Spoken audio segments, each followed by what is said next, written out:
So ও আমাদের rehearsal করা ছিল, ও এক লাইন বলবে আমি এক লাইন বলবো, এইভাবেই তো হোস্টিং করা হয়। যে ও কিছু বলে আমাকে ছেড়ে দিলে, আমার যখন ছেড়ে দিচ্ছিল আমি তখন ফ্রিজ, একদম একদম ফ্রিজ হয়ে গেছেন। কোনো শব্দ বেরোচ্ছিল না মুখ দিয়ে।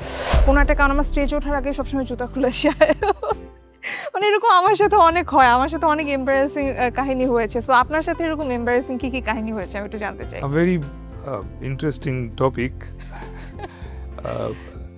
অনেক অনেক আগের কথা মনে পড়ে গেল, অলমোস্ট 18-19 বছর আগের কথা। 2008 বা 9 সাল ছিল।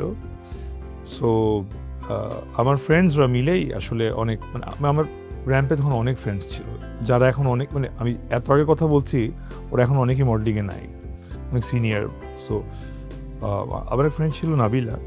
সো ও এরকম বড় বড় কিছু ফ্যাশন শো আসলে ও অর্গানাইজ করতো, বা ও আমাদের মডেলদের আসলে আসলে কোরিওগ্রাফি করে দিত।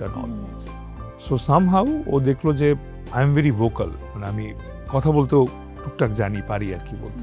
সো বললো যে বন্ধু একটা হোস্ট লাগবে, so can you work and also host.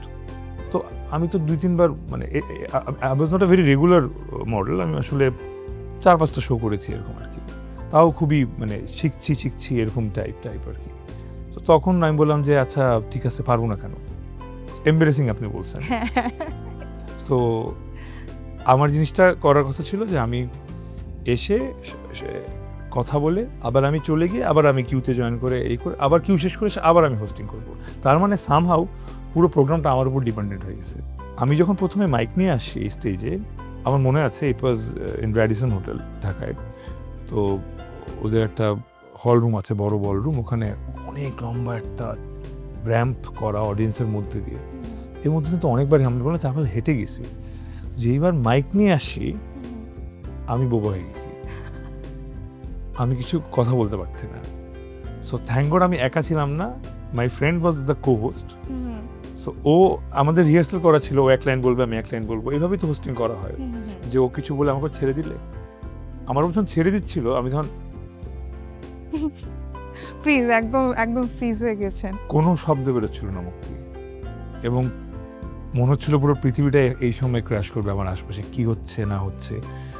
আমি জাস্ট মানে নাবিলা বুঝতে পারলো যে আসলে আমি পারতেছি না, তো ও ওর মতো করে ও শেষ করে ফেললো। তারপর ফেরত আসার পর মানে শি ওয়াজ ভেরি নাইস, ও বলছে যে আর ইউ ওকে, ঠিক আছো? আমি বলছি আমি ঠিক আছি। বলছে যে না মানে কি হয়েছে? বলছে যে আমি আসলে আমি স্টেজ ফিয়ার কি জিনিস এটা আমি আসলে জানতাম না, এটা আমি স্টেজের মাঝখানে গিয়ে জানতে পারছি।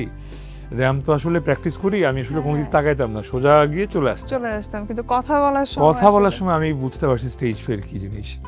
এবং ওকে অনেক বকা শুনতে হয়েছে অর্গানাইজ, মানে যে মেইন স্পন্সর ছিল ওদের কাছ থেকে, যে কাকে নিয়ে আসছো অ্যান্ড অল।